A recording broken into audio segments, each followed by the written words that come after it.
gonna be wild, man, wild.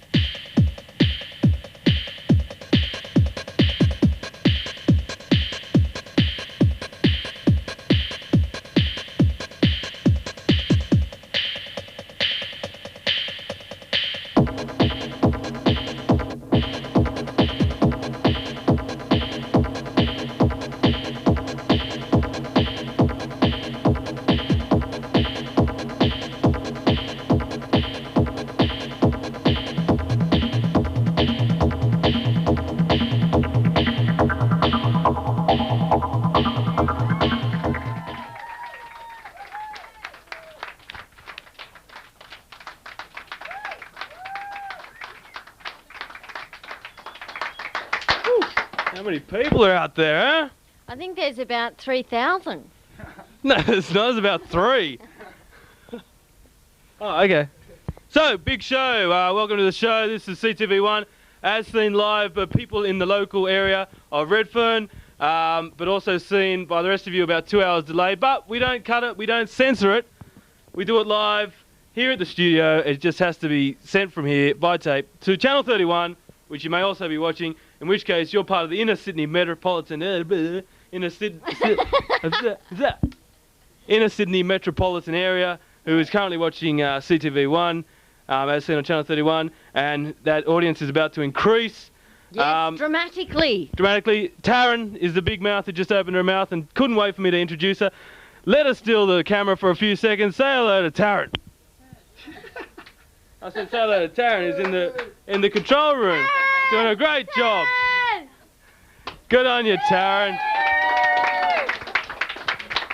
Completely thrown there, Tasha. Yeah, you didn't know what was going on. Say hello to Laurence. Ah, I got you again. All right. Few words. Yeah, well, I think I better start introducing some of the things that are happening tonight. Okay. Yes? Go right ahead. You're going to be talking to someone, aren't you? I am. Well, I'm talking to you now, and I'm sure I'll be talking to other people later on in the show. Yes. You're so funny. That's a good look. Thank you. Yeah, I'm going to be talking about a little bit. They're absolute. That's another show. That's absolutely fabulous. Seen on a commercial channel. What are you talking about? I'm going to talk about Heather. She has another band for us this week. Fantastic. Kevlar. Kevlar, absolutely, really good band. So you didn't have the guts to say that because you didn't know what the pronunciation was, did you? No, I still can't get it. I still can't get it. Anyway, we have Queer Nation with Taryn and Laurence, yeah? Indeed. Yeah. We've got In Stitches, a show that I forget to mention nearly every week. But In Stitches, I always manage to mention Silvana, but also the special guest. Thank you very much, Laurence. When I want your help, I ask for it. God damn. These crew members who try and jump in front of the camera, it's just not on. Just sign your name and join the queue like everyone else, and you'll get your chance too, Laurence. I don't know. What do you reckon, eh? I think... nothing of that. But anyway... Move right along. The special guest, Jules Jones. Fantastic. Yes. And your guest, I believe, is Vera? Vera. Vera? I don't think she likes being referred to as Vera. Yeah, so we'll let you go, we'll let you go. Have we mentioned Queer Nation? Have we mentioned Film Forum? Film Forum! We mentioned Film Forum. Film Forum. We've got a tape. We've got, we're going to talking to you at home, viewer feedback and just saying what's going on and what the communication is between us and people at home. Yes. And keep it up, keep it up. We're really interested in all this feedback, and I'd just like to say thank you to Maria and Marin for their wonderful makeup jobs. Yay! Yes? Yep. Go on, Vogue. Yes, I'm a walking advertisement for Makeup Glamour. Makeup Glamour. What about the footballer who changed his name, eh? I think I might change my name to Makeup Glamour instead of Whiskers. I think makeup Get a couple of foul. Makeup Glamour for you would be absolutely spot on. Just call me Glamour. Glamour. Glamour. For a couple of weeks, anyway. Hi, Glamour. How are you? Glamour? I'm willing to give up smoking as well. It's Glamour. Yes, Glamour. That's wonderful. How patronising. Can we get another co-host? Just leave, please. God. We've got a band. Yes, the band is coming up soon, I believe, but Heather's going to introduce it for us in the cavern. She is? Cheers. We'll throw now to Kevin. Guys, you know that intro sucked. You happy now? You're really happy, Lewis? Yeah, he likes me to tell him that, you know, his intro sucked, but oh well, that's what you have to do. A couple of CDs been released this week. We've got Pavement with Terror Twilight. That's out in the shops now, I believe. Also, Straight Jacket Fits, a New Zealand band. That's a self-titled CD. And if you're into punk, then I'd suggest that you check out Mac Pelican, the all-Australian Japanese band from Melbourne, and they've got a single out called Dance in Chicago. But I've got something better for you. I've got Kevlar live in the studio here. So without any further ado, well, maybe some further ado, by the looks of things over there, well, I'll just have to rave on a little bit longer and tell you that Sandpit is coming up yet again at the Sands Hotel in Narrabeen, and playing there on Sunday the 11th is Toe to Toe, Nitocris, Nancy Vandal, Penny Dreadful, Test Eagles and the Tenants. So that's Sunday the 11th, and I think Kevlar are just about ready now. You haven't fallen asleep there, guys? No? Okay, all right, off we go. Kevlar, take it away.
This one's Where Are You Now? It feels like I'm waiting here for what feels like all eternity. Today I could stand here for hours, awaiting your arrival. I know that if I go, you'll surely appear. Where are you now? Where are you now? Where are you now? Where are you now? The scenery is so vivid. In my imagination, it's like animation. I can picture all the pieces to this puzzle one by one. Nothing ever changes around here now. The only question running through my mind is where are you? Where are you now? Where are you now? Where are you now? Where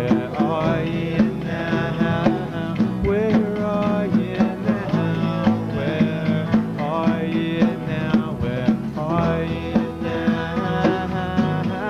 Where are you now? Where are you now? Where are you now? Where are you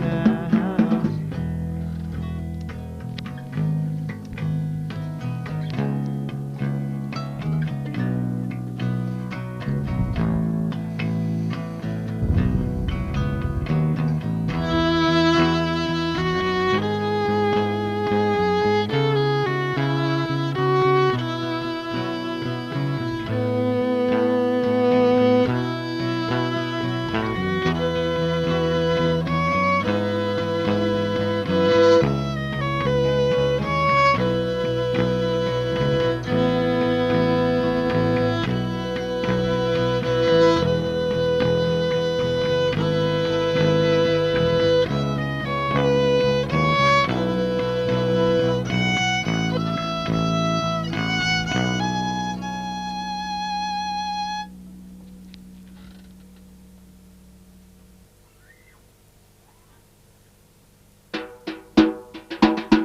Monotony has got the better of me. There's nothing to do now. All I tend to do is wait around for people who never appear. I'm just a piece of dust in the atmosphere. The only question running through my mind is where are you? Where are you now? Where are you now? Where are you now? Where are you now? Where are you now? Where are you now? Where are you now? Where are you now? Where are you now? Where are you now? Where are you now? Where are you now? Where are you now? Where are you?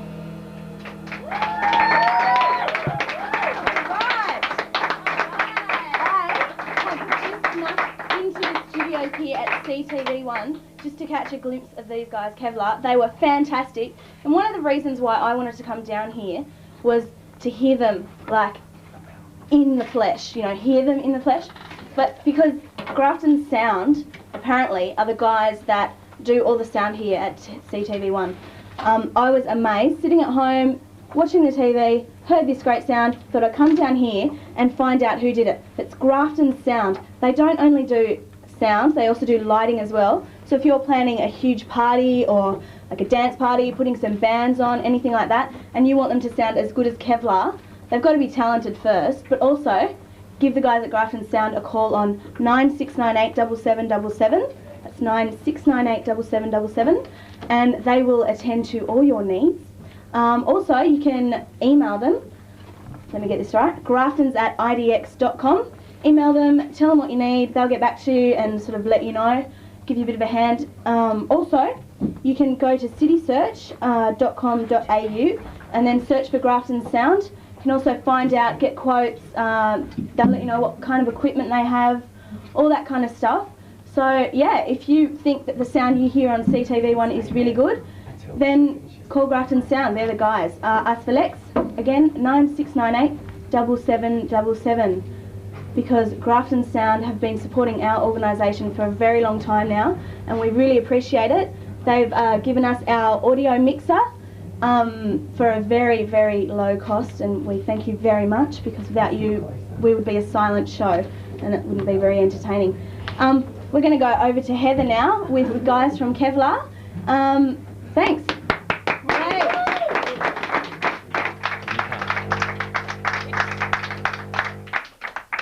Trying to get them to sit nice and close together here. Yeah.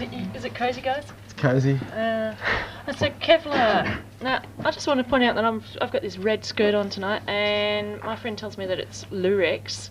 So if there was one sort of piece of clothing that Kevlar could have, what do you think it would be made out of red lurex? I've put you on the spot a little, haven't I? I'd have a... Kevlar's actually made they make bulletproof vests out of it. So I'd put lurex over a bulletproof vest. And then I like that. I think you're incredibly imaginative. Tom? Spacesuits. Definitely. Kevlar makes spacesuits too. Spacesuits, yeah. Cover my Formula 1 in Laurence. Yeah. Okay. So lurex is Laurence. Yeah.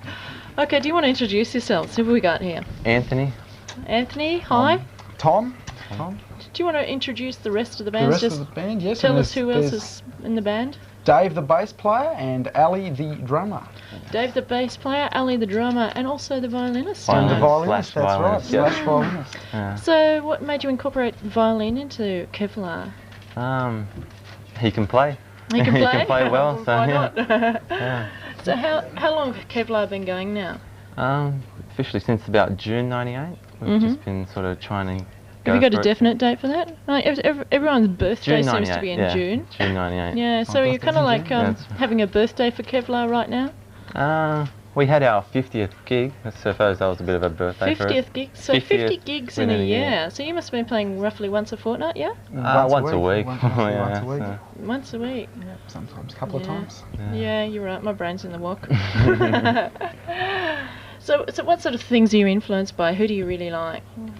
I like the Teenage Fan Club and grew up on The Cure and the Smiths, and there's a bit of Swerve. Well, I shouldn't tell you that my housemate used to share a house with one of the guys from Teenage Fan Club then, should I? No? Okay. I'm sort of more into maybe a bit of hard stuff, maybe Metallica and different stuff. But I like everything. Yeah, I can see him. I can see him cringing. But you do go from Leonard Cohen to Metallica. Yeah, it doesn't take much for me to like it. Yeah. All right. What about the rest of the band? Do you know what they're influenced by? Dave and I, we sort of just grew up together, listening to the same sort of music, influenced by our older brother, and just sort of follows along, and we think alike with music. Yeah. So how's it go playing with your brother? Do you sort of like have any fights or? No, we're sort of telepathically, linked at the brain or something when it comes to. Yeah. And what are your aspirations as a band? I mean, where do you see yourself in, say, 3 years? 3 years, well. Where would you like to be? Put it that way. On the beach. Yeah.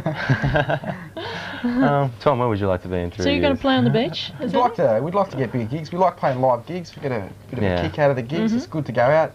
We all pretty much work, but when we go out to a gig, it's like gets us out of the house on weeknights. And so what about bands that you like in Australia? Like, who would you really like to play with if you could play with anyone in Australia? An Australian band.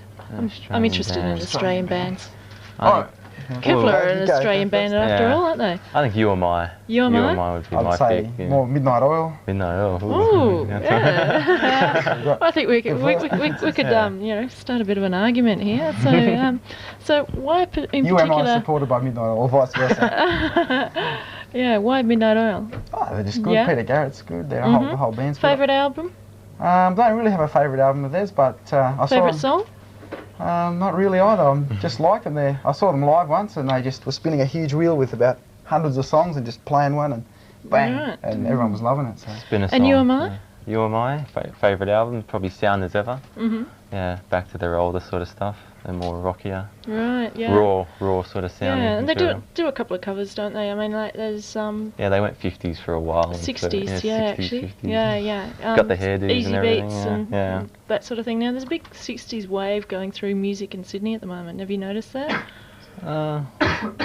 Not to my knowledge. Mexican way. Well, there is. There's a big 60s wave going through the music, and like there's lots of things happening. There's like Sounds of Seduction, which happens regularly on a That's weekly right, yeah. basis, and the go-go dances and that sort of thing. But you know, there's a lot of bands around, like the Thurston Howlers. We've got the also we've got. I'm just trying to think. The Intercontinental Playboys, 50-60 style, yeah, playing Friday the 18th at Goldman's with Shake the Shake. So you get a big 60s influence there. So yeah, it seems to be a bit of an 60s. underground sort of thing happening. I went to a Peter Fenton's Slinky Moonlight review last night. At So you're into Goldman's. the 60s. 60s I'm a buff bit of a yourself? 60s buff, and I'm into a lot of 60s and garage punk and, you know, lots of different things, but that's not all I'm into. I mean, you'll be able to tell from the diverse range of bands that we get in here that I'm into a lot of different sorts of music. And, yeah, I've said enough. I think you guys should talk about what you feel We about might the sound 60s. a bit different live. I don't know about the 60s, but we sound a bit. We're more of like a rocky sort of band when we're live. We Yeah. guitar band. And Yeah, speaking of rock, I've just got this book here. The Rock Bible. Yeah, it's kind of like a rock bible, and it just sort of like has little bits and pieces of every sort of band imaginable. It has quite a few Australian bands. I don't know if You Am I would have made it into this one because it's like a year or two old now, but it's basically a really good sort of general encyclopedia that was created on the web for music. So, do you have a favourite band? That you want to look up, like other than Midnight Oil? Other than Kevlar, or I like Nick Cave too. Nick Cave. Alright, let's give it he's a a test. character. I want to just like see if I can. See if I can Nick pick it up. It's like a Cave's in street there. directory. I'll get lost. Yeah. Would it be under Nick or I'm told Cave? we're not allowed to. Yeah, maybe you can sort of like Cave. find Yeah. something. This is skill testing Yeah, time. yeah, Yes, this it is. is. It's not computerised. So- I'm You lost. just pass Is it it to Nash. Anthony? Yeah, Anthony. I'm really bad with names. Do you want to do a bit of film music in the meantime? Or do you yeah, want we've got to our- tell us about what's happening? Breakers. Kevlar? Breakers have picked up one of our songs and they're going to show that. They're going to So air Breakers, that tell us a bit about Breakers. Breakers, What is Breakers? in... Breakers is the Australian show shot in Bondi. Mm-hmm. Yeah, which is aired twice a day for Right. some reason. Mhm. And yeah, I like it because they're going to play our music. So Right, they're okay. in my good books. Yeah. Uh-huh. That's going to be aired on August the 25th. And have you got much recording-wise coming out? We do, yeah, we're recording at the moment, but we still need more. We're just working up finances to get an EP together and a film So clip they'd like with some that. sponsors, and we'd like some more sponsors for community telly while we're at it. We're keeping him working there. Okay, what about gigs coming up? CAVE. Yeah, but it might be under the bad And seeds, you see. the bad- ooh. What about 'cause they're gigs good. coming up? He's all right, but they're excellent, the bad Oh, seeds. yeah. And you'll probably find something on the birthday party in there as It's their well. birthday party. That's yeah. Yeah, we're going to take a few weeks off. We'll have Mm-hmm. to just gig in every week, and then we're going to hit back into it in July. We've Mm-hmm. come Ground Zero. We've got an appearance. We're doing our live sort of shoot for Ground Zero in the beginning of July, and then just naming the gigs. There's one on, so I think it's the 9th of July at Bar Broadway. I'm not sure if that's a Saturday or Friday night. I think it's a Friday night. Friday. Mm-hmm. The week after that, on the 14th at the Excelsior. Right. Is it an acoustic night? Yeah, that's an acoustic, so yeah. Is that part of Club Acoustica? No, No? just with their sound restrictions as well, we got to Mm-hmm. tone down. Yeah, it's the thing with the city, isn't it? Mm. We have to turn Yeah, down and do yeah. acoustic here in community telly, yeah.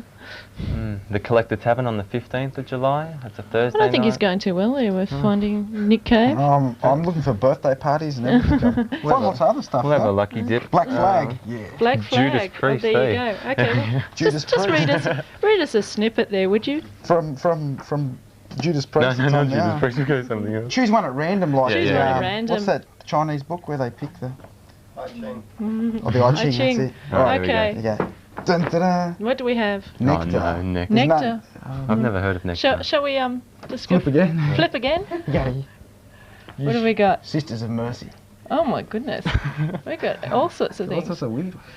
Spirit. Kevlar. So here we go, Teenage Fan Club. Here Teenage we go. Fan Club. Oh, what a pick. Look, it didn't take many flicks, did it? Give us a dictation. little piece out of there. Alright, first paragraph. Throughout their career, Teenage Fan Club have managed to infuriate even their greatest devotees by their cavalier approach, and especially to their Alright, we'll let you off. Yeah, I think so. We're cruel. That's right. Well, thanks very much, Kevlar, for coming in. We've got to fly on and do some more segments, so get along and see these guys. Thank you. Thanks a lot.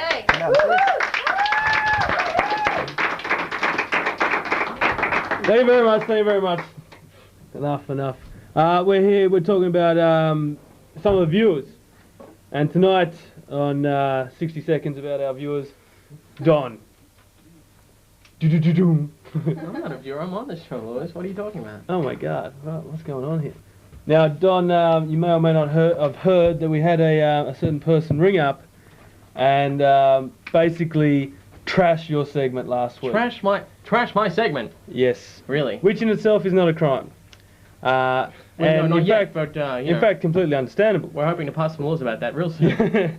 But he did, however, keep the producer on the line till the wee small hours of the morning. Which is a crime. And in fact, or should be a crime. Left an answering machine message saying how he thought a proper book review should be done, and bagged out one particular book that you reviewed. Really? Your thoughts on the matter, Donnie Bresco? Well, I'd like to know which book, but beyond that, really, what was the point? What did he say? Because, I probably could use all the help I can get. Well, I'm just making it up. Oh, okay. I'm All right, just pretending we've got viewers out there. Yeah. Anyway. Yes. Anyway. A bit of controversy. Boy, wow. Yeah. The other alternative is I hit you and then I walk off. Yeah, of course. It's prime time. So we went with Plan B. Plan B. Yeah. Plan B. Yep. Yeah. So Plan B. Let's work it here. So basically, what Don wants to say to you is, if you come in here and say it to his face, don't just ring up from home and say, oh, scoff, Yeah, if you can do a better job, then you probably should come along, because I'm sure they'll give it to you. No, quite seriously, if you can do a better job, or you want to do a better job, come along down and, be here and be the person in front of the camera and be the person who has to make mistakes. Yes. Because we're all fallible, we're all human except for Lewis, who's a robot. That's right. That's right. See? It's all very clear. You miss that, Jay. I'm a robot, but yeah. He's but see, Jay's not. He's human. He's making mistakes. That's right. Now, Don, getting off the subject, what's going on? Have you sold out to the big multinationals here? Yeah, well, I never really drink Coke, except when I'm on air. Right. Because I enjoy its refreshing flavour and the little bubbles in my stomach, corroding the inner lining. How much are you getting paid for that one? Yeah, it's really good. Yeah. How much do I get paid for this? Oh no, I don't get paid. They just bought me a house and a car. Oh right. And a TV station of my own. Makeup glamour. Makeup glamour. That's right. I was gonna say, please glamour, don't hurt him. Sorry, that's a joke. Only 20-something would get. What else have you got for us, Don? What else have I got? I thought we'd try a new experiment. Oh my God, the boys in the car. We're gonna try this thing called just lost the house and the car. Yeah, I know. God damn it. Excess Lifesavers. Now, I've never tried this before, but it doesn't make any sense. It's not a flavour. It's not even a brand that I am familiar with, so I figured you and I would try one of these and we'll see how we do. You haven't heard of Lifesavers? Lifesavers I've heard of. Excess Lifesavers I have not. So while you're eating this, here, do your best. Have you heard of In Excess? Yes, I've heard of In Excess. Ooh, they're blue. I saw some poster for them still up. How is that colour of possible? my How long has he eyes. been dead? I'm going to talk about some books while he eats that and tells me what it tastes like. First book I'm going to talk about is this, Assassin's Apprentice. Now, I would not normally pick up a book that contains such a big cliche on its back cover because, it's always important to try and judge a book by its cover before you read it. A glorious classic fantasy combining the magic of Ursula Le Guin's The Wizard of Earthsea with the epic mastery of Tolkien's Lord of the Rings. Let's face it, Lord of the Rings. Psycho. Wow. Those are the two biggest cliches in fantasy writing ever, and if they don't know what the book's like, that's what they'll put on their back. So you pick up a book like that, be a little bit wary, read a couple of pages. However, quite good on that basis because it's a book about a non-traditional fantasy character, an assassin, not your usual wizard or goblin or whatever they talk about, alright? So for all that, actually really quite good. Robin Hobb, you can go out and get it in a paperback now, $15, actually quite a good little read, keep you occupied for a couple of hours. Not as good as Sleep, but pretty close. Yeah, right. Couple hours. Come on. Well, you're right. It didn't take me a couple hours, Lewis. That's 10 days for me, mate. You probably have a much more exciting social life than mine. Secondly, the second book I want to talk about is Songs of the Doom by Hunter S. Thompson. Another in the long list of writings, articles, clippings by Hunter S. Thompson, where he talks about the death of the American dream and taking a lot of drugs and being on the road and stuff like that. Lots of fun, good, sad, very depressing if you want to believe that there's good in the world and that America has something to do with it. However, quite good I thought. Really? Yeah, really. I'd read Fear and Loathing in Las Vegas first, but after that I just read all the way through. Great Shark Hunt, Songs of the Doomed. Can't remember the rest, but they're a series and you'll find them and they're not too hard to get. Go to the second-hand bookstores on George Street. Thirdly, I want to talk about this book by Bob Ellis, First Abolish the Customer. I'm not sure what I'm supposed to be talking to, so I'll just talk to that. First Abolish the Customer. It's a book about economic rationalism, so if that sounds a little dull to you, you probably shouldn't read it. If you're at all interested why you have no money and why your family has no money and why none of your friends' families have any money and why the only people that have money are huge corporations. Now, see, you're probably going, well, no, for sure. Well, frankly, Lewis, did you know that out of the world's largest 100 economies, 51 are not countries, they're companies. That is, 51 out of 100 of the largest economies are companies themselves, not countries.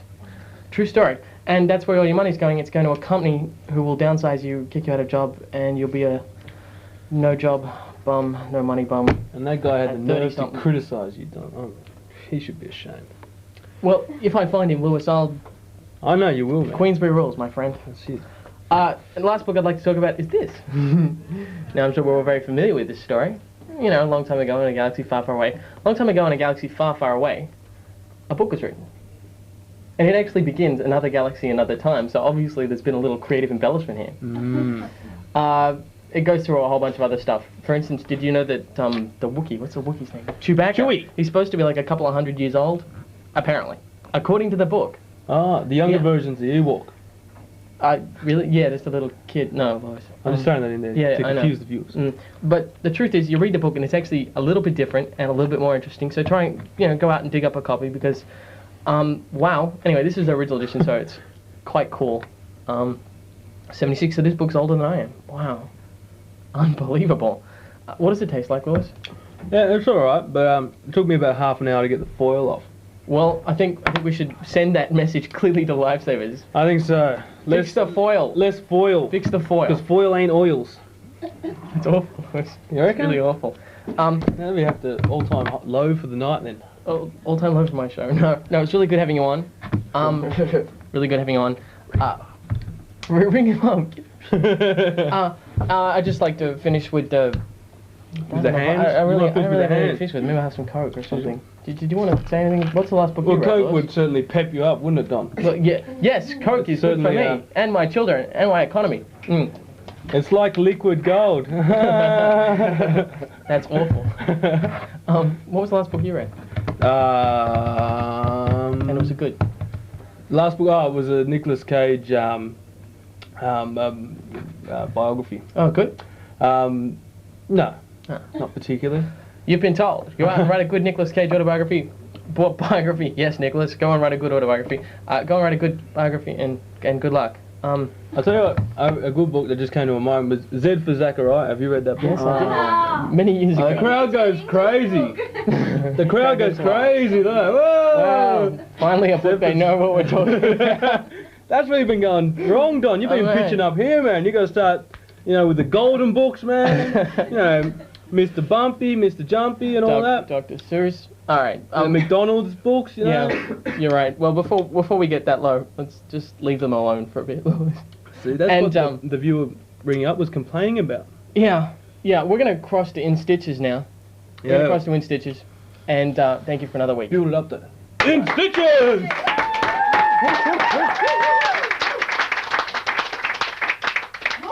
Wow, golden books. The show's getting really intellectual these days.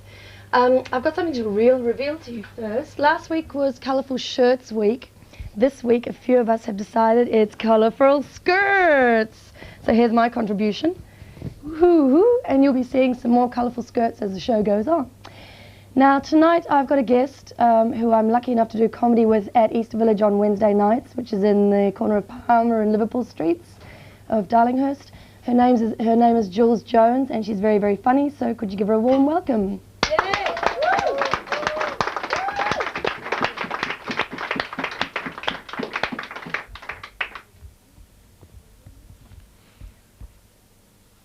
Good evening. Thank you for having me, Community TV. Great to be here. I was actually getting ready to come along here tonight, and I thought, wow, this is fantastic. I feel elated, empowered, in control.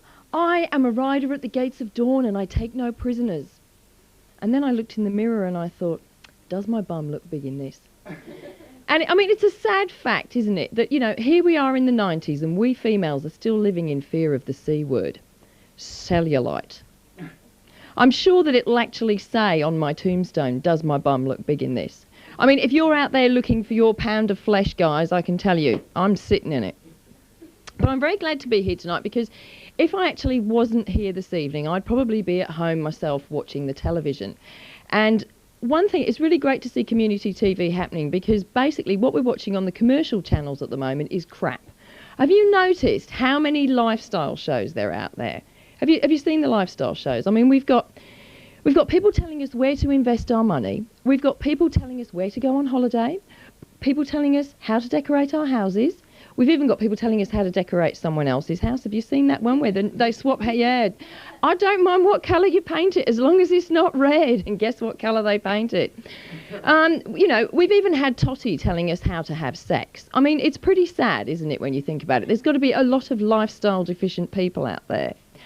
I personally think it's passive conformity of the masses through the mass consumption of IKEA furniture, polished wooden floorboards, and extra virgin olive oil. And I mean, let's just pause for a minute and just look at the extra virgin olive oil thing, you know? I mean, what is extra virgin olive oil? I mean, in my day, you either were or you weren't. There was no extra about it. I mean, is it what they do with all the really ugly olives? Or otherwise, I mean, you know, are we going to be seeing shortly on our shelves get on down like a hot, funky sex machine olive oil, you know? I mean, I actually could think of a few applications for that. But this whole lifestyle thing, I mean, let's just take a look at it for a moment. I mean, you've got John Jarrett and Shirley Strawn, who are both competing for control of your garden shed out there, haven't you? I mean, there's Shirl, God love him. Have you seen him on the telly? It's like, this week we're going to make a simple garden bench. And first of all, you get a big piece of wood. You cut it across with a circular saw. Then you cut it out with a jigsaw. Then you go around it with the electric sander. Then you go around it with the electric planer. Then you go around it with the electric router. Then you varnish it. Glue it together with your electric glue gun, nail it together with your electric nail gun, and there you go. I mean, that is about $5,000 worth of power tools that this guy's just used. You could buy the whole ground floor of IKEA's showroom for $5,000. I mean, why would you bother? It's just not worth it. But the one that really, really takes the biscuit for me is Tonya Todman. I think we've all had a little Tonya experience somewhere down the line, haven't we? Now, Tonya would make you a complete extension from some old shoe boxes, some doilies, and a glue gun, and then she'll completely decoupage the lot.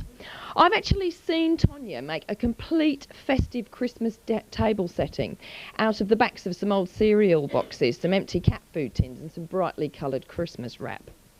I mean, that's really going to impress your dinner guests, isn't it? I don't think so. A friend of mine actually had the idea of having a gay lifestyle show, and she suggested that we had a presenter called Tony Todman. This may be something that we want to consider here for community TV, guys, because Tony would actually show you how to knit willy warmers and make some homosexual sex aids out of some old washing up liquid bottles and the fingers off some rubber gloves. Don't go there, it's just not worth it. The other thing that I'm finding on TV at the moment all the time is cooking shows. And I don't know if you've seen the Two Fat Ladies. They've been very, very popular lately. Apparently that's Prince Charles' favourite television show. I think that says a lot, and I think that's another reason why we should become a republic, but never mind. But if you're just, take a look at Two Fat Ladies with me for a minute. I don't know if you've seen it. First of all, you've got one really big fat woman who has these great big long red fingernails, and she sounds like Wendy Harmer on Helium. She's got this little voice that goes like this, And I mean, basically the whole programme is half an hour of lard and innuendo. And I tuned in the other week, and she was making something, and she said, No, I'm actually going to be making cocoa van this evening. And for that you need a very old bird, because nothing had the flavour like an old cock. I mean, seriously, this is what the woman said. And then there's her friend who's the sort of alcoholic one with the floor mop on her head, and she said, well, I'm going to actually make a fruit salad, and for that you need half a pound of sugar, half a pound of lard, a quarter of a pound of butter, a pound of caster sugar, some extra virgin olive oil, and an orange. But I mean, the closest thing I think we had to the Two Fat Ladies in Australia was Ian Hewitson, who used to be on that programme before it got axed on Channel 10. And the thing that always used to really annoy me about him was he'd present a dish after he'd cooked it, and as he was about to put it on the table, he'd get this really smelly dishcloth that he'd had clamped under his arm and sort of like wipe it round the rim of the dish, and it was like, B-O-N botulism. What a lovely way to finish a meal. But the shows that I've always really loved on TV, and this may be something that we should consider for community television, are the wildlife shows, Remember David Attenborough back in the 70s before they relegated him to the life of birds? He'd be, here we are on the sweeping plains of the Serengeti, where thousands of wildebeest are preparing to mate. I mean, they don't do that anymore, do they? I mean, every animal documentary I see on the television is either filmed at the vet, at the zoo, or at the RSPCA. And I think this is, again, a sign of cutbacks in television. I mean, you can just see some producer at Channel 9, can't you, saying, sorry, guys, the budget for the wildlife show's gone. Take a cameraman, take a sandman and a presenter, get down to the RSPCA, and here's a $2 coin for the slot in the Labrador's head. It's low-budget stuff, guys. But I was channel surfing the other night, as is my wont, and I came across one of these wildlife documentaries, and it had actually been made at a zoo in Werribee in Victoria, where they specialised in breeding rare species. And the rare species that they were particularly looking at was the white rhino. And it was actually very sad because they had a male white rhino and a female white rhino, and they're normally brought up in a community group, and basically what was happening was they didn't know how to mate. So they had to get someone down there to teach them how to do the horizontal lambada. And I thought that was very sad. First of all, I thought, well, where's Totty when you need her? I mean, it's a great opening for Totty there. But I also made the observation that the white rhino isn't actually white. It's sort of a taupe colour. And if you don't know what taupe is, it's sort of a cross between the interior of a Volvo and John Howard's complexion. And I thought that might possibly be why there are so few white rhinos, because basically out in the wildlife game reserves of Africa, the game wardens are out there and they're saying, could you check the number of white rhino out here? Not very many. All I can see are a few taupe ones floating around. So anyway, what they had to do was try and get a sperm sample from one of these rhino to see whether they were actually fertile, and they said they were going to fly up an expert from Melbourne, and I thought, this will be really interesting, a bit scientific, might learn something here. So the expert arrived, and tension mounted as we're waiting for him to come out. They get the rhino in the crate, and I'm thinking, this is getting really exciting. I'm getting quite riveted to this. And suddenly out comes a man in a raincoat and Wellington boots, rubber gloves, carrying a bucket. And he proceeds to toss off the rhino. Now, you may well laugh, but I mean, this was no mean feat. Give this guy his due. I mean, we're talking an elephant's trunk holding a grapefruit here. I mean, but the thing that really crossed my mind is, this is what this guy actually does for a living, I mean, this is what he does for a living. When he goes home at night and his wife says, have you had a hard day at work, dear? It takes on a completely new context, doesn't it? And I mean, what happens when he actually goes to get a mortgage and he has to write on the mortgage application form, employment, rare species, wanker? I mean, that's really going to impress his bank manager, isn't it? But talking about wildlife, I'd just like to finish up with a few comments on wildlife in Sydney restaurants, because it's one thing that's really starting to piss me off. I don't know if you've noticed, but we seem to be eating a lot more of our wildlife lately. I was in a Sydney restaurant the other day, and I mean, this is really the whole sort of thing that's happening. I can talk Sydney here, you know. It's happening in Sydney is all the restaurants are getting wankied up, aren't they? And all the food's getting wankied up. And I walked into this restaurant and, you know, polished wooden floorboards, metal furniture everywhere, and an incredibly camp waiter who minced over to me and thrust the menu at me. And I had a look, and it's got on the menu, Skippy salad. And I said, excuse me, what's this? And he said, oh, Skippy salad, madam, is a profusion of rocket, a soupçon of sun-dried tomatoes, a sprinkling of pine nuts, and roux prosciutto. And I took one look at him and I said, Skippy salad? I have a theory, it's actually what they do with roadkill. It's what they do with roadkill. And I just couldn't face it, so I asked him instead for a packet of chips, and you know what he bought me? Take a look at this, guys. This is proof of what's happening in our Sydney restaurants. Balsamic vinegar and sea salt chips. Is nothing sacred, I ask you. I'd just like to finish with a prediction for you. I predict that by the year 2020, we will be a nation of people living on balsamic vinegar, rocket, extra virgin olive oil and wood-fired bread. We will all have shares in IKEA furniture and we'll be living in houses made completely from recycled polished wooden floorboards that we built ourselves. Thanks a lot. See you later.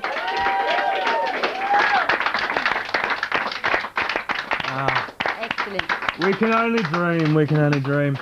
We're here to tell you about what's happening in your community, our community, Redfern, Waterloo, McDonaldtown, Erskineville, that sort of place. Newtown as well. Newtown even let them in. First up, first thing on the agenda tonight is this little baby that's happening, and it's something that I'm interested in myself. Got me in the first opening thing where it said, fancy yourself as the next Leah Purcell or Aaron Pedersen, and I thought, oh yes. Leah. For sure. Yes, you remind me a little of Leah. You reckon? I think I could go double for her. So yeah, and what they're saying is they need actors. They're starting up this thing in Redfern. It's at Edward Street, Redfern, and it started on the 8th of June, but there's no reason why you can't call up and get involved. I intend to. For more information, go and get your pen. You tell them what the next thing is. I'll give you the number when you get the pen. Okay. Shall I mention once again the Mascon Festival? Might as well. In the lovely big park at South Sydney. Mm-hmm. Yes. Wonderful big festival. Which park in South Sydney? South Sydney Park, isn't it? South Sydney Park? Yeah, it's South Sydney Park. Yep. Just up the street. Oh, that one down the road. Yep, no worries. Gotcha. Yes, and there's going to be a few big things happening there. It's going to be very big, as I said. A spectacular lantern parade, which will be a main feature. Very well. What was that? Yeah.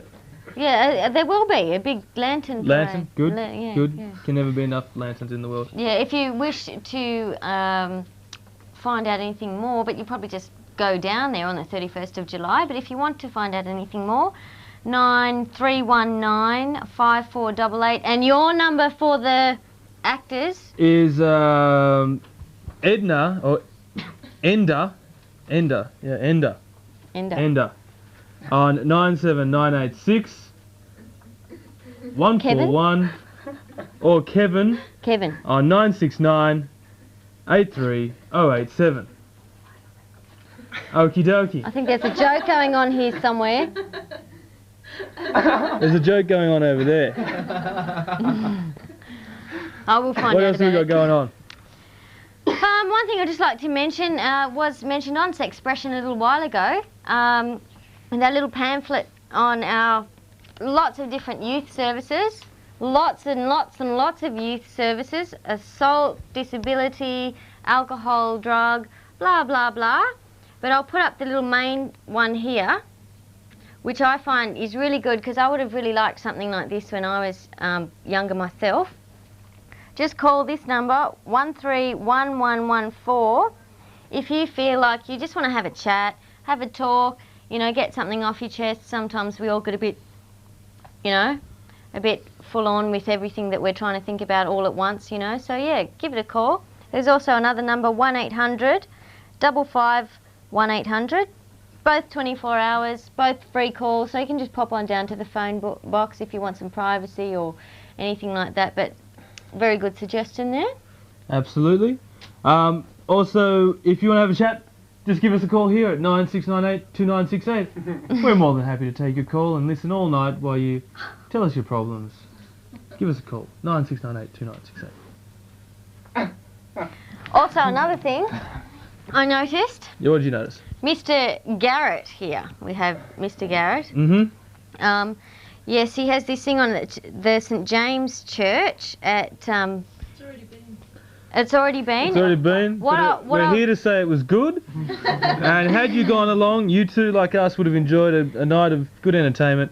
And Tash, you just wanted to congratulate them on the fine work they did. Yeah, I'm really interested in having some feedback about this, actually, because I've been reading about it, and it would be interesting to... Yeah? Good.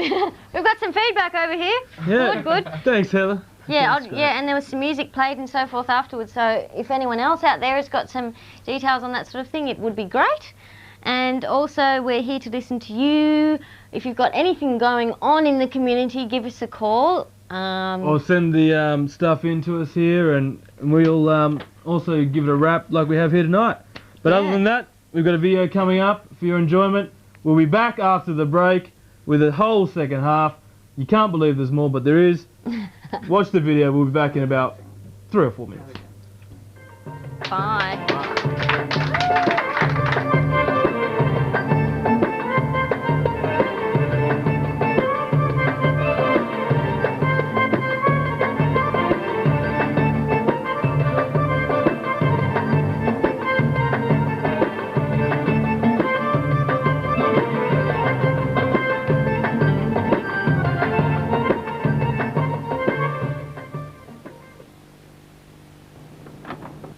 Softly close your eyes and surrender yourself to suggestions of relaxation.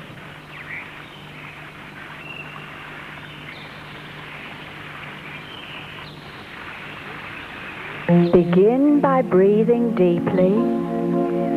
Your breath as deep and long as is comfortable for you. Center your mind on the outward flow of your breath, feeling yourself letting go more, letting go more.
As promised, we're back. We're back again. We're back again. We've got another whole second half of the show to come. We've got interviews, film reviews, Queer Nation. Things that come out at night. Yes. Yeah, which we didn't introduce before, so I'm very sorry. And Mona's going to be talking from that about a few things that you can do on the weekends and cool and groovy and hip. Yeah. Define cool, groovy and hip. I'll have to do Sorry, right now, we're going to Queer Nation. Thank you. Saved you there. Queer Nation!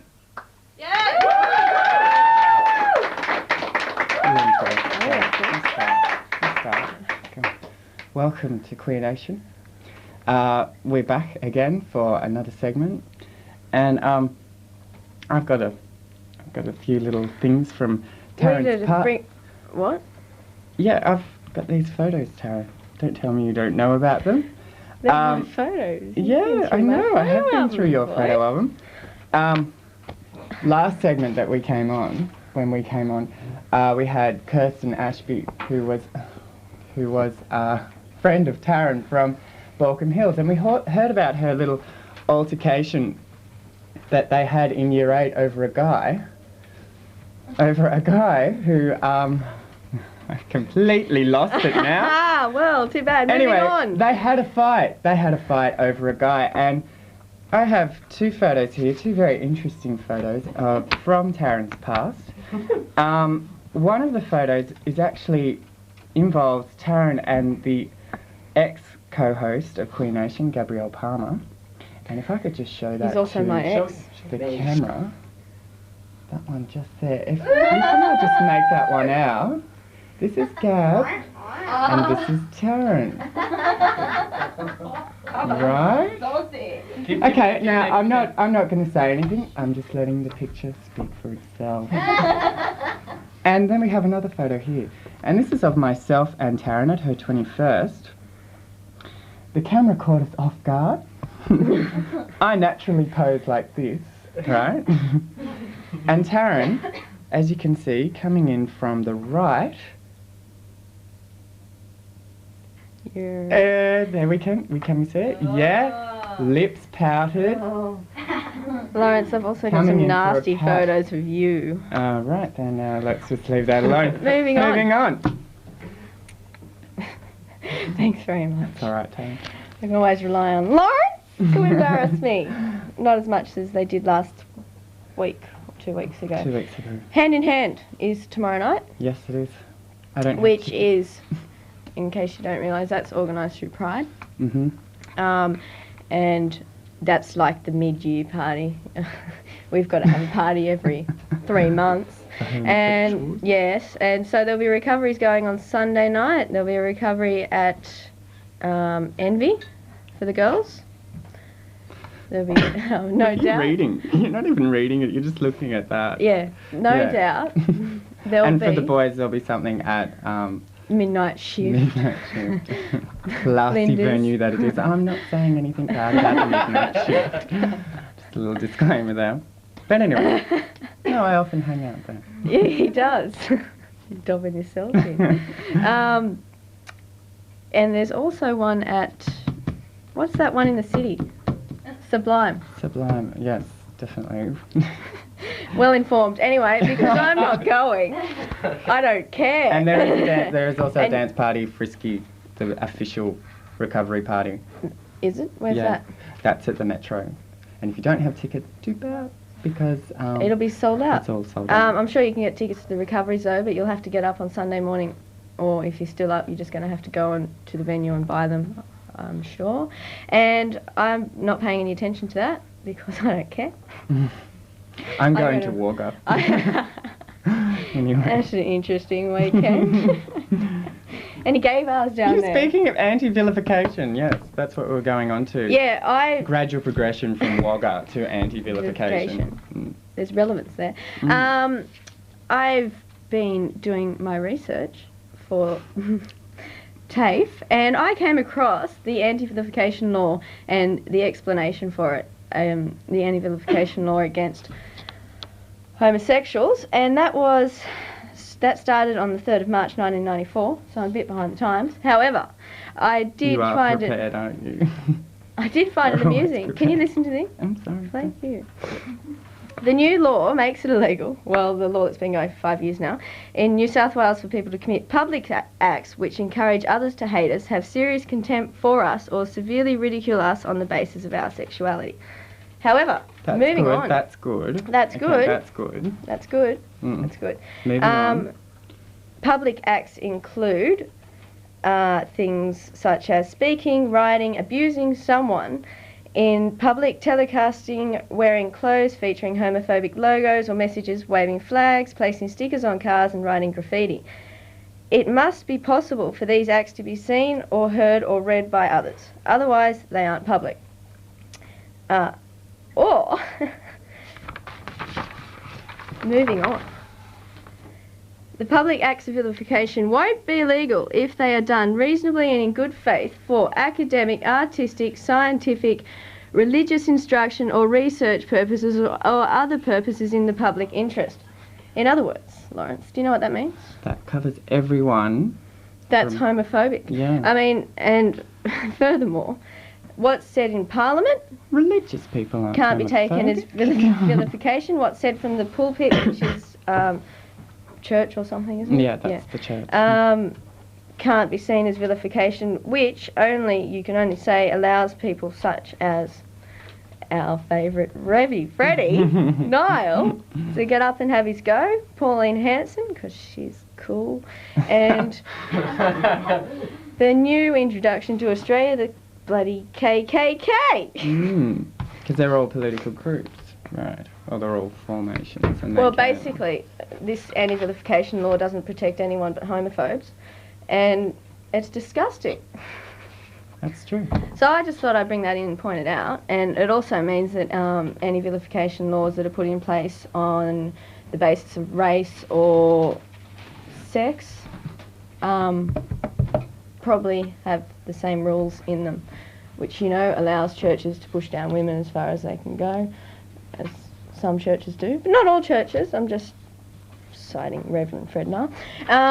Anything else do you want to say from that?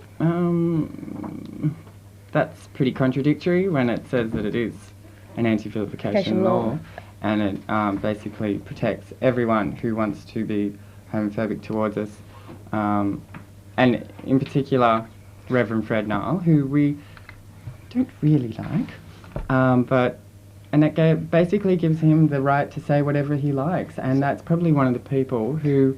So that's his loophole for being able to come to Mardi Gras and abuse all the Mardi Gras participants. And if we... And if we let these people, these public figures, politicians, religious, whatever, it's not going to stop other people from becoming homophobic in the public eye. I mean, exactly. The only way you can stop homophobia altogether, like, I mean, it will never happen, but for all these people in the public eye, such as politicians, religious people. Yeah. Can you not see that I know anything about religion? And I do. the media as well. They can say anything they want, basically. If they're reporting on a homophobic act, they can, you know, lead to say that they thought it was acceptable, but however they can say that they were reporting in good faith. And as we all know, the media affects everyone in different ways, subliminal ways. It doesn't matter whether the person is stopped from being homophobia. It matters that the homophobia has occurred, and like, if you're bashed, I mean, sure, you want to see the person brought to justice, but you've been bashed, that's all, you know. And hang on, but they could have done it reasonably and in good faith for academic, artistic, scientific, religious instruction, or research purposes, or any other purposes in public interest. But what I'm saying, that's going to influence the public. And that's what I'm saying, like, it does say against people from doing that in the public eye, just your normal person walking down the street, bashing up someone, and they've probably been influenced by the media. And I mean, sure, they're going to be brought to justice, whatever, but you've been bashed, it's done. Like, the justice thing, like, you'll get some revenge, but, you know, I mean, what really do you want, you know? You've been bashed, what? You've got a broken arm, it hurts. Anyway. Have you been there? No, I haven't. No. Okay. Anyway. No, well, I mean, violence isn't nice for anyone. No. But anyway. But I thought I'd point that out because I just think the government's ridiculous. And, you know, they're homophobic themselves. They can't give gay couples the same rights as heterosexual couples. Get it together. Actually... I've been down this road so many times. No. This is new. Oh, okay. There's been an amendment to the relationships bill which gives homosexual couples the same 20 of the same rights that heterosexual couples have. However, we are still not allowed to marry. So what, there's like 200 more rights that we're not allowed to, you know?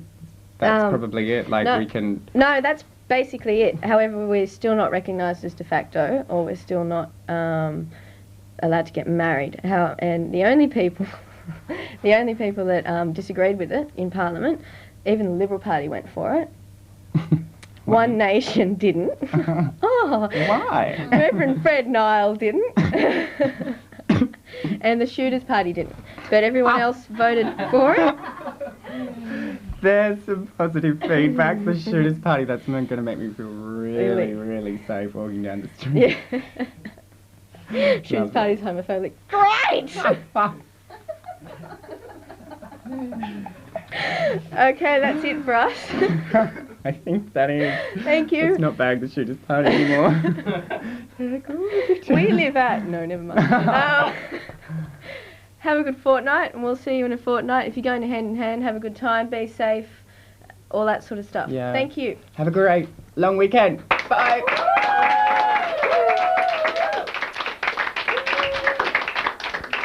Sponsors. Infinity Car Sound, that wonderful sponsor for the best sound in your car for all sorts of cars. Where should we phone, Zeke? We should phone 1800 226861. That's 1800 226861. That's your nearest dealer for Infinity Car Sound. Thank you very much, Infinity. Then we've got U Design. This is the innovative new company which is family owned and has directors as young as 19 years of age, catering to schools, clubs, sporting teams. U Design means what it says. You can design whatever you want, and if you know what you want, then you can call Chris and Matt. Or if you don't know what you want, still call them 9665 7184. We're going to roar through these ones. Family Planning Association, the Broadway Shopping Centre, Reverse Garbage Co-op, Polaroid Australia, Metropolitan Hardware, The Body Shop, Makeup Glamour, the Pilgrim Post Group, Webbed Multimedia Productions, Pascal Paints, Waddle Paints. Thank you very much. And now we're going to go over to Lewis, who has a very, very interesting guest this evening. Yes, it's me again. And welcome to a little segment I call Implement. Tap that one. Thank you very much. Thank you very much. What we do in employment is we find somebody who's doing something that we consider interesting or in itself uninteresting, therefore being interesting. And we get them up here and we just quiz them about what they do. And you get to sit back and listen. And tonight we have somebody whose name I'm not quite sure of because she's chosen for the first time in CTV1 history to use an alias. Now, if this, I don't quite understand it, but perhaps it's an insult. She doesn't want to be known, she doesn't want to be recognised as being on CTV1. Although I find that hard to believe. No, it's not unusual for me to have an alias, carry an alias. Okay, so what's your alias tonight? For tonight? I'm Raquel Damage. Raquel, okay. Damage. Yeah. Okay, so Damage. Raquel, what do you do? I do a whole lot of things, yeah. At the moment I'm working as a photo assistant. Right. Last week I was working as an art director. Yeah, so I kind of do a lot of things. I'm basically sort of based in design, but yeah, I freelance, so I kind of do what I want. Freelance, so yeah. It's a bit of a risky sort of lifestyle, is it? It is because like you're either working like 3 jobs at a time or you're working no jobs for quite a long time.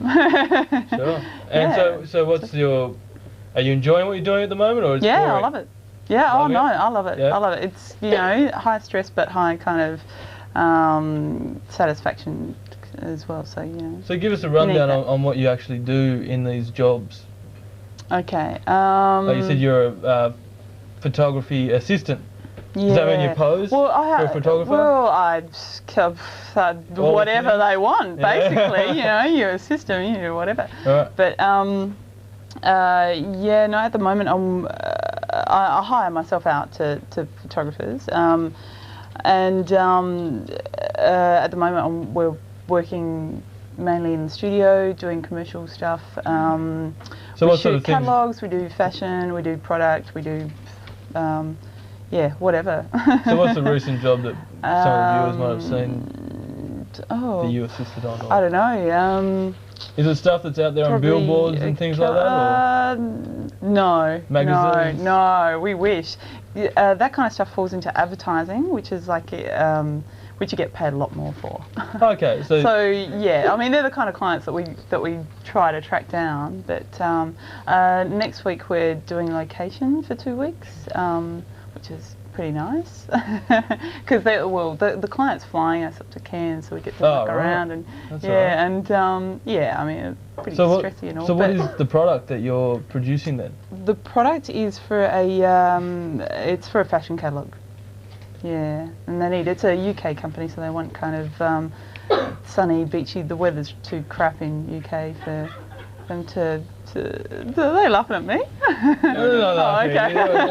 They're laughing at someone else. That's all right. Yeah. So, and it's cheaper for them to get an Australian crew to go to Cairns and do that than. So when you're shooting the backdrop to find weather for a product, is that right? No, we're shooting the product. They ship everything here. So what is the product? Fashion. Oh right. Yeah. I can't really sort of talk about the client and whatever. Ah, I got a sense of that. I was trying to do some real sort of 60 minutes kind of digging there, you know. Oh well, you know, it's not really relevant. Are the rumours true about Claudia Schiffer? Oh, it's not that kind of high fashion. Sure. Elle told me all about it. No, it's actually really kind of daggy. It's really daggy. No. Well, let's switch to another job. What else do you do? They're big budget, so you know, it's fun for us. So you're out there in the hot, shooting away. These models are doing whatever. Mhm. And you enjoy that. Yeah. I mean, I kind of enjoy working in a support kind of role.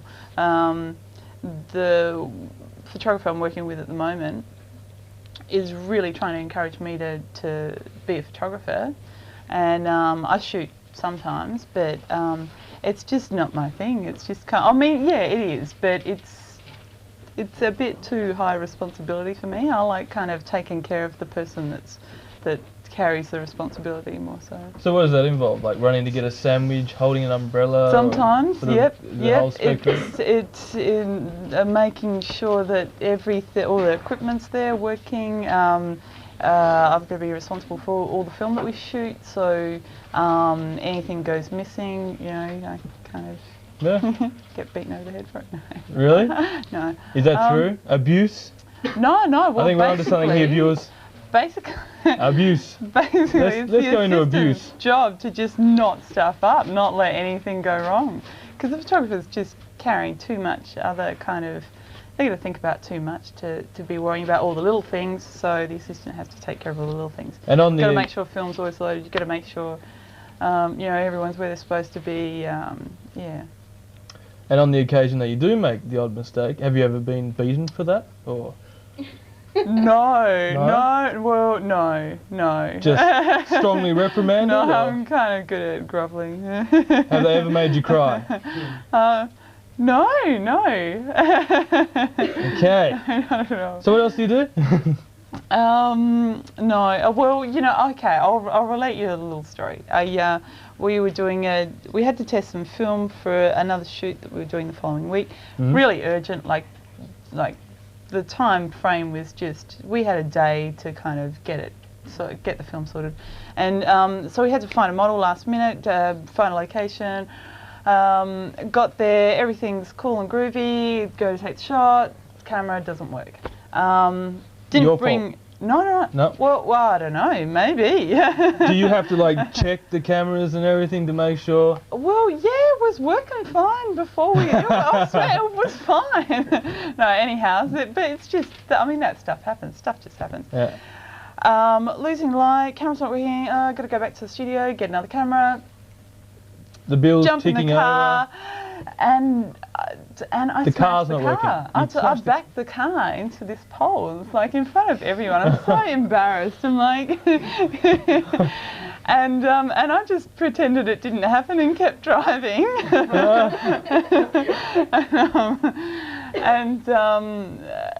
Yeah, the photographer I'm working with at the moment, their partner does all the books and stuff, and she's just like, I'm just not going to say anything, I'm just going to like, it's okay, I'll just say I did it. So was it your car, or was it a company car? No, it was the company car. So the company car, I see. So yeah, it didn't really matter, is that the story? But, you know, it was, they were cool about it, you know, because it was like, you know, company time, it was a freaky situation, you know, they just don't let me back cars anymore. Stay away from cars, but you can still activate the photographic machinery and stuff like that. Yeah.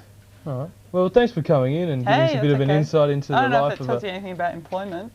No, not really, I suppose, but there's an interesting story about the car and backing into the pole, and I'm sure that the local council will be getting in contact with you soon to make payments to pay for that. Was it a no standing sign? No, but it was council property. Yeah, well, and what was that alias? That's the alias. That's the alias, okay.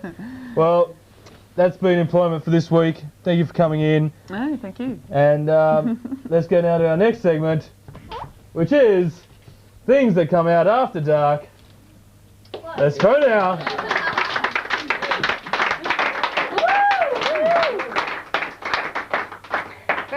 Very close, but before you see the things that come out at night, yes, I'm just going to have a quick jump in and tell you about a performance that I went and saw in Canberra over the weekend called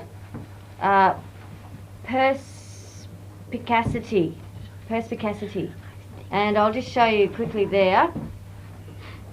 Perspicacity, yes, that's it. just quickly, it was a fusion between classical Indian dance and contemporary sort of dance, and the mixture of that and experimenting with all those sort of things. There were some wonderful lighting effects, some things that I couldn't explain, like, for example, you know, the plain black background and black floor. They were dressed in black, so it didn't detract from anything about the performance. And then playing with light and different symbols, and Indian dance has a lot to do with hands and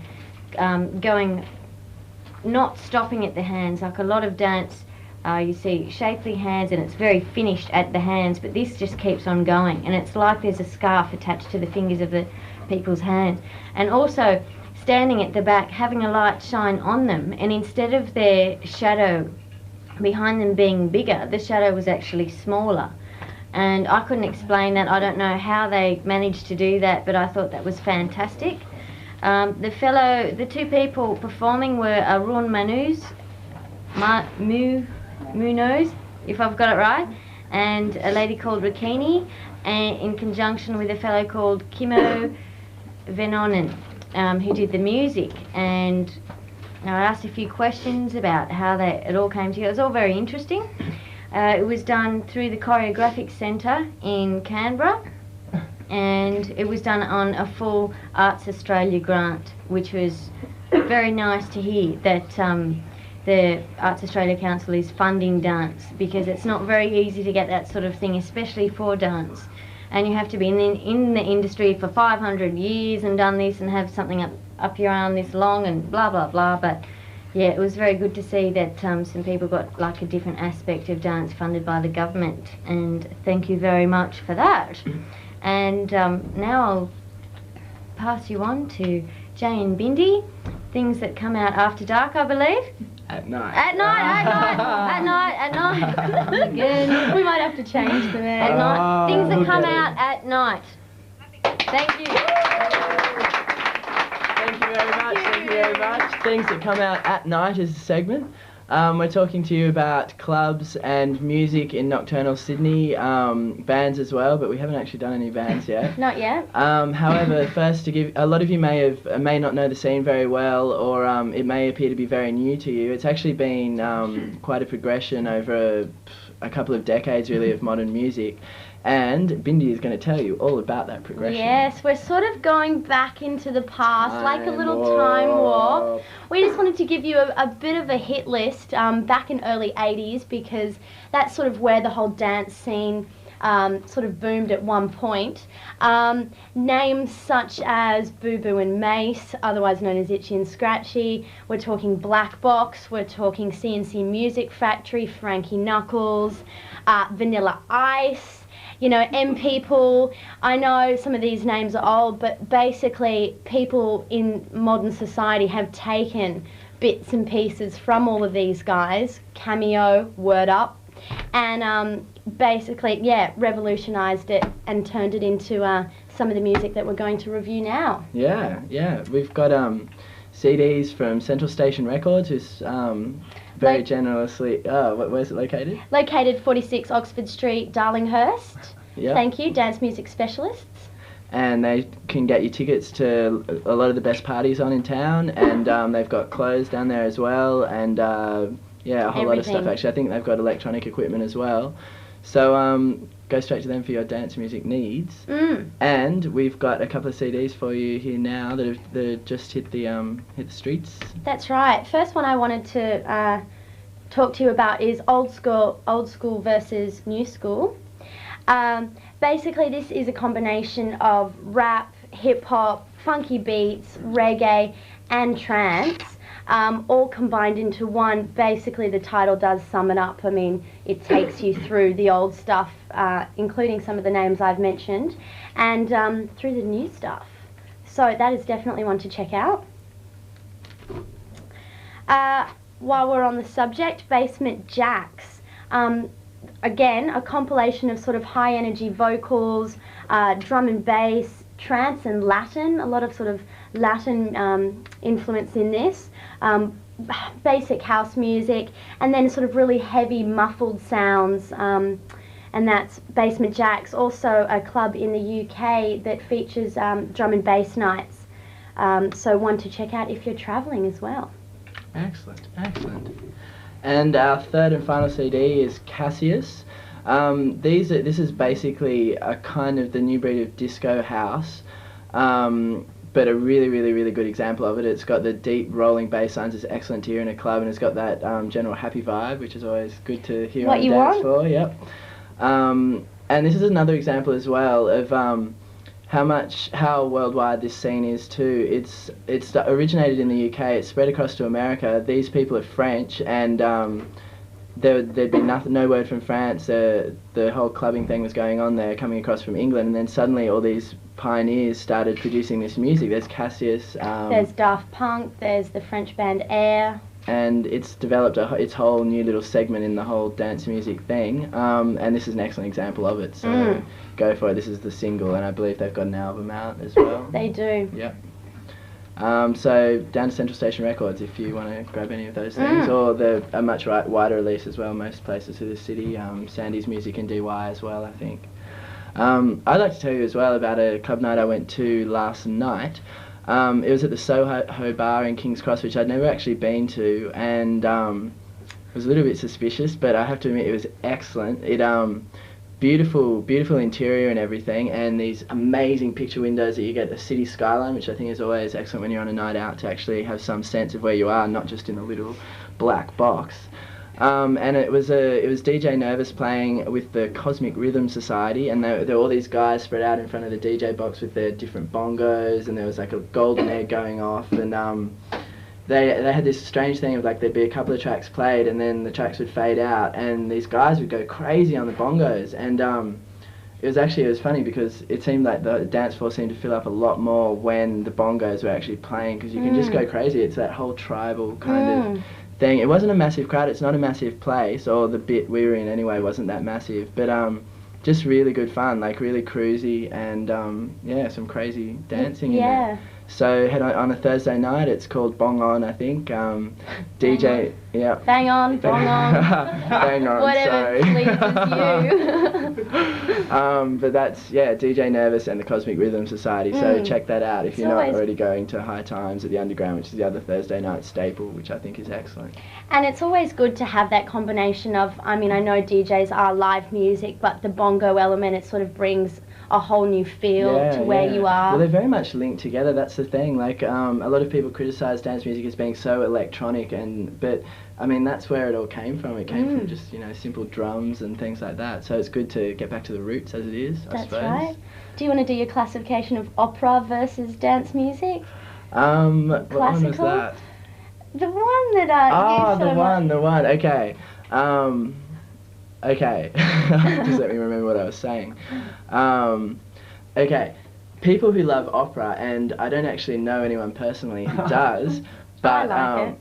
Okay, well Bindi's our example of someone who loves opera, and wouldn't it be true that, see, I've seen opera once and I found it incredibly boring, and classical music in general, but I realised that to appreciate it fully, like, you can't just write it off and say it's boring, because there's all these like different layers of music that all kind of meld together, and it's, yeah, and a full orchestral thing as well. It's like you've got to listen to all the little instruments, like the clarinets here, the trumpets there, blah blah blah. Little triangles. Yeah, and that's where you get the appreciation of the music, is from listening to all those different layers. But I think for dance music, or I hate to call it that, but all the types of music that you'll hear out in clubs in Sydney, it's a similar kind of case. You've got to be listening to all the different layers, and the best music, I think, is the type that has those different layers and brings them in and out, so that you can constantly kind of that you've constantly got the beat, but constantly having new things coming in and out. Changing a different dance style, you know, each minute you hear something.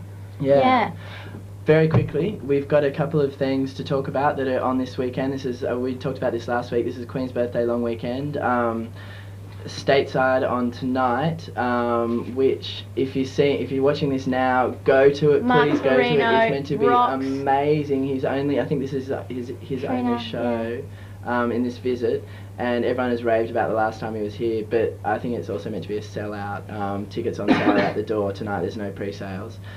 As well, we've got sounds on Sunday. This is a new event starting up at the Greenwood Hotel in North Sydney, which you would probably not normally associate with a really wild weekend experience. Not it's much more than normal. But $8, I mean, you can't pass it up. And it won't Students. be that normal crowd either. It's not going to be the kind of, year 12 underage piss up. Polo shirt buttoned up type of style thing. So head out to that. It's midday to 10 p.m. and there's a hell of a lot of DJs that are going to be there, a lot of different areas as well, and a brilliant outdoor party for those who've had an excellent Saturday night and don't see a reason to stop for Sunday. That's right. Also, Funk Factory on at Sugar Reef in the Cross. Check that one out as well. That's starting up tonight actually, I think. So obviously can't tell you what it's like. I'm not I think the venue's dodgy in terms of people and past funk, events. I mean, but it that sounds sells excellent. These DJs are excellent and it's meant to have a cruisy, nice atmosphere. So check that one out as well. And we hope you have an excellent weekend. Make sure you check out as much live music and DJs as possible. Yep. And we'll see you again next week. Thank you. See you later.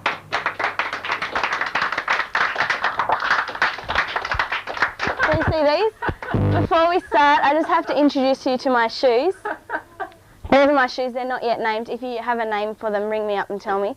The reason I'm introducing you to my shoes is because over the next few weeks I'm going to be venturing into a few clubs, and I have ventured into a few clubs with these very shoes, and they're going to be telling me what I should tell you in terms of what's going on, clubs to go to, good venues, bad venues, good DJs, bad DJs, yeah, kind of stuff like that. So they're going to be my little helpers in this segment.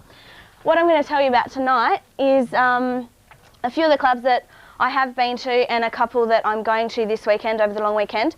First of all, tonight, after the show, get down to Tweakin'. It's at Club 77 on Williams Street, I think it is. And they're having a night tonight called the Sabotage Warm-Up. Sabotage is playing tomorrow night at the Metro Theatre Complex on George Street.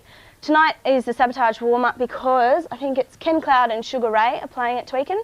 And also they're joined by Artificial, which is, her name is actually Nicole Skelty. She's a great turntablist. She's actually one half of Biff Tech. And for those who don't know of her, she actually supported Beastie Boys when they came out. She was their support act. So she's really, really cool. She's only playing there tonight, I think. She's not going anywhere else, so that should be a pretty good night. $8 only at Club 77. Also on tonight is Monkey at Home. Monkey is sort of dedicating itself to a tribal jungle theme tonight. There's heaps of different levels at Home, so there's lots of different kinds of music going on. There's a few Melbourne DJs, Peter McNamara, Guy Uppia, or Upia, I'm not quite sure of him, and Gian. There's also two internationals, Huggy and Steve Lawler. Steve Lawler plays at Cream in the UK. And there's also local DJs, Jules and Alex Taylor. There's going to be some live impromptu bongo and conga action. There's also going to be, just basically the tribal funky side of house. They're kind of going for a different sound tonight. The only thing is it's $30 plus more maybe on the door. So if you got tickets before, good on you, go. But yeah, $30 is a bit rich, but it's a really, really good venue and it's a good chance to sort of hear some different kind of music and a lot of good Melbourne DJs. And that's at Home. Okay, tomorrow night we've got big party Sabotage, which I'm heading off to, and these shoes are heading off to as well. I'll bring you a report on that next week, hopefully, if I'm alive. Yeah, it's on at the Metro Dendy Theatre Complex. There's going to be lots and lots and lots of DJs there. There's also going to be interactive visual displays, so if you get a bit bored of dancing and you want to sort of muck around, there's going to be lots of visuals, lots of decorations, great lights and sound. And also if you want to have a bit of a chill out, there's 2 rooms, but there's also a stairwell which leads into the Dendy Theatre Complex. So you can go in, they're going to be playing Starship Troopers, so that should be pretty cool. DJs Phil Smart, Ken Cloud, Sugar Ray, Ajax, Kid Kenobi, Talk, Dave Edwards and Terry Mullen, and I think he's from the US, from Chicago. Yep, live bongos by James Octopus. He also plays at Soho sometimes, I've seen him there, and he's really good. Like Jay was saying, it's good to have a little bit of variation in the music. When you're sick of the electronica, you can sort of go crazy to the bongos. Styles of music, tech house, funky house, electro, breakbeat, drum and bass, all those kind of different types. It's meant to be a pretty banging night, so be sure to be ringing in your ears the next day. Also on Saturday night, 11 to 6, apparently, what's everybody laughing at? Oh, okay. I was just seeing all these people moving in the background. I was hoping I wasn't. Okay, 11 to 6, which is on at Sky Garden. There's been some rumours that it's put on by the same people who brought you Progressive last year. Apparently it's not. They're kind of cashing in on the name. They did a little party called Progressive. I don't know. $20 on the door. Craig O'Bay, Paul Flex Taylor. They're playing classics and anthems. So if you're a bit of an Oxford Street clubber years and years ago, that's the kind of music that they're going to be playing, your classics and anthems. So if you want to relive the past, definitely get on down there. But if you don't. I won't be going there. So yeah, not the people who put on Progression. That's what we have to say. It's not them. They are putting on Progression on Sunday at Chameleon Jack's. Also $20 on the door. It's got a really, really, really good lineup of DJs. Jumping Jack, Nick Fish, Paul Flex Taylor, Craig O'Bay, Marty Butler, Jules, Mark Dynamics, and a few more. Really, really good DJ lineup if you just want to go for the music. I don't know about the venue. I've heard sort of mixed reviews, but with DJs like that, you sort of want to get down and have a listen. There's one room which is going to be progressive tech house, really banging sort of stuff. Next room is going to be fresh, funky sort of bass lines. Okay, I'm going to skip to something different. The Jazz Festival is on this weekend in Darling Harbour. Each day is going to focus on a different style of jazz. There's going to be local and international bands and people playing. There's Dig, James Morrison, Cafe Society Orchestra, Wanderlust, and there's going to be 3 stages, and I'll give you a number if you want to hear more, 9286-0111 for more information on the Jazz Festival. I had more, but they're telling me to get off, so bye, see you next week.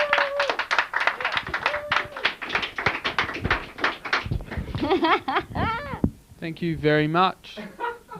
Hello and welcome to our film forum. I haven't been on for a couple of weeks, and I won't be on for a couple of weeks again. So this show, I'm just going to quickly run through a few movies that have started, that will be starting, and I'll just run through those very quickly and give you some vague idea of what I liked and what I didn't like, and maybe what you'll like to see and what you will hopefully try and avoid. 2 films which started a while ago but are still on, are kind of worth catching up with. One movie called One True Thing, which stars Meryl Streep and William Hurt, is a very solid, well-made film which deals with the traumas of a family when the mother in the family, played of course by Meryl Streep, who was nominated for an Oscar for this role, contracts cancer and you know, starts to die, as you do, I suppose. And the way the family deals with this, the daughter has to care for her. The father, who has been very neglectful of the family, has to deal with it. It's a very heavy film, not the sort of movie you can go and see lightly. If you're in the mood for something very serious, very solid and well made, this is for you. But if you like your movies a bit lighter, I would definitely avoid this one. It is very good for serious moviegoers. But if you like your movies a bit lighter, quite an entertaining film, which has been on for a while, is called Living Out Loud, which stars Holly Hunter and Danny DeVito. It's a comic drama, kind of half-hearted musical about a divorcee, played by Holly Hunter, who has a series of adventures when her husband leaves her. She starts a friendship with an elevator operator, played by Danny DeVito, goes to a lesbian club and gets involved in a big choreographed dance number, which was very unusual. She has sex with a masseur, which was pretty good. And she does a few other things which the ladies in the audience will probably, you know, like a lot more than the guys. But that is not to say that this is a film just for women. I think everyone can enjoy it. And it is a very, very odd film. So if you like things a bit different, I think you will be quite entertained by this film. A great movie which, you know, I'm unabashed in saying how much I loved, is Notting Hill, which of course stars Julia Roberts and Hugh Grant, which is from the writer of Four Weddings and a Funeral and the director of the Jane Austen adaptation Persuasion, which was very popular when it was on the Verona Cinema a couple of years ago. Notting Hill is about an average Joe, played by Hugh Grant, who has a bookstore in London, and one day he bumps into a woman who he finds out is a famous Hollywood actress, who is of course played by Julia Roberts. They start a relationship, things get in the way, the paparazzi, nosy neighbours, his friends, all that sort of thing. This is the sort of film that I thought would be, you know, naturally pretty bad. The premise is very, you know, the potential for a high cheesiness factor is extremely great with this.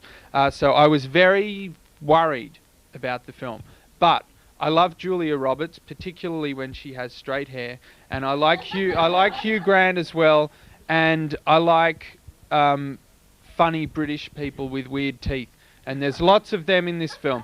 So Notting Hill was a lot of fun, great lines, witty comedy, everything that you need to see in a kind of slick mainstream piece of entertainment. It's all very well done and a very entertaining film.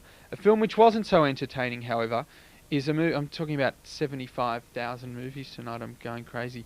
A movie called Jawbreaker, which stars Rose McGowan, who people will know perhaps is the what? Hey, look, I'm going fast here. I can't rate these movies, but no, I can.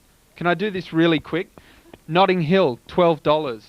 What was the other? One True Thing, $9.50. What was the other one? Living Out Loud, $8.50. Phew. Oh, wow. Jawbreaker stars Rose McGowan, who is actually Marilyn Manson's wife. Oh, it's so scary. And this is a movie which blatantly rips off a movie from the 80s called Heathers, which was a terrific film, even though it did star Christian Slater. At that stage in his career...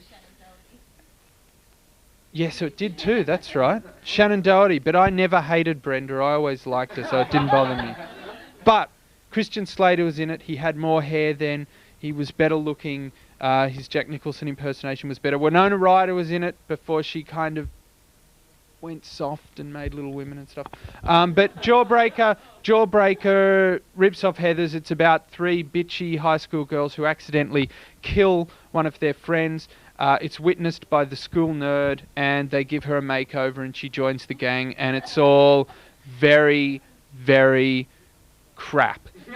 Marilyn Manson's actually in the film, which is probably the best part. He has no dialogue, but he mimes doing something, which is very funny. So I would give Jawbreaker $6, because there's like Pam Grier's in it, so I'll give it $6 for her. But the best film I've seen for a long time, apart from The Thin Red Line, was Star Wars. Hey, I can hear you know. Yeah. Everyone hates it. It's very fashionable to hate Star Wars, but you know what? I don't care. I don't like you if you don't like Star Wars. I'm not interested in talking to you about your opinion, because I loved it, and I'm giving it $12.50. And all I can say is that, you know, I'm now having epileptic fits waiting for the next film in the series. But it's terrific. Great special effects, great acting from everyone. The kid is great. The story is terrific. Jar Jar Binks is fantastic. It's all wonderful. I've seen it 17 times already, and no, I haven't really. I've seen it twice, but it's very good, and go and see it, and you know, ignore the doubters. That's all I have time for tonight.